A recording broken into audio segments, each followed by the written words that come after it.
I'm Elizabeth Scott, I'm the head curator at the London Transport Museum, and I'm going to show you one of my favourite objects in the collection, Henry Beck's map.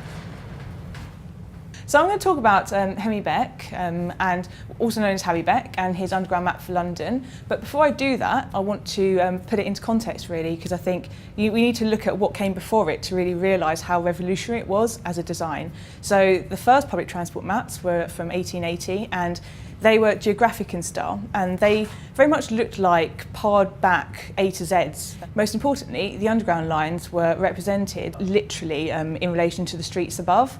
So along came Beck in the 30s. He was working as an engineering draftsman for the underground, but during a brief spell of redundancy in 1931, he put pen to paper and he produced his first design for the map, and it was diagrammatic in style rather than geographic.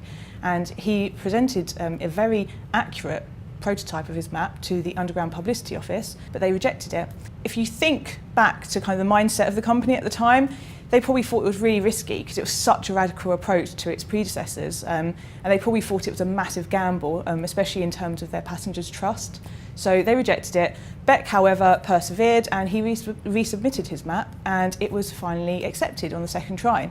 So in January 1933, the first pocket version of his map was produced, and they started with 750,000 copies. It must have been an instant hit because a month later, in February, they produced an extra 100,000 copies. Then in March the same year, they produced the poster version of that map, and it went onto platforms and into stations.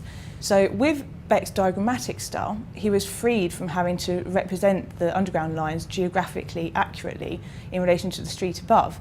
And it meant that he could actually enlarge the central area here, which in previous maps had always been really tightly concentrated with lots of station names and lots of lines and really quite difficult to read.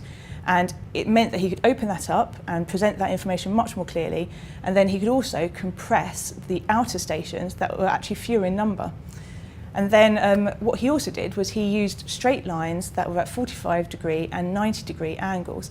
Again, it permitted him to present the information much more clearly than its predecessors. With the map, again, one of the keys to its success was that it was really flexible and versatile. And whenever there was any kind of change or expansion, it could accommodate it really easily. Frank Pick himself referred to the map as convenient and tidy, and he said it was a better map than any we have had before. So it had Frank Pick's seal of approval, and part of it is because it was really, truly functional.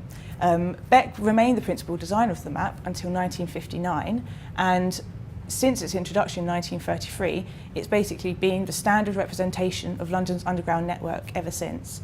And it's always constantly being listed as one of a design classic, an icon of design, and it's clear to see why really.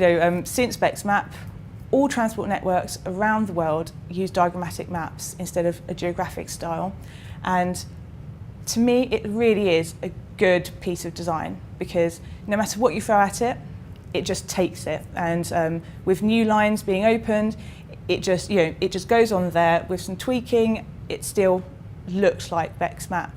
And it really is impossible to improve on it. Loads of people have tried, and you still really can't move away from Beck's principal designs. And above that, it's just beautiful to look at.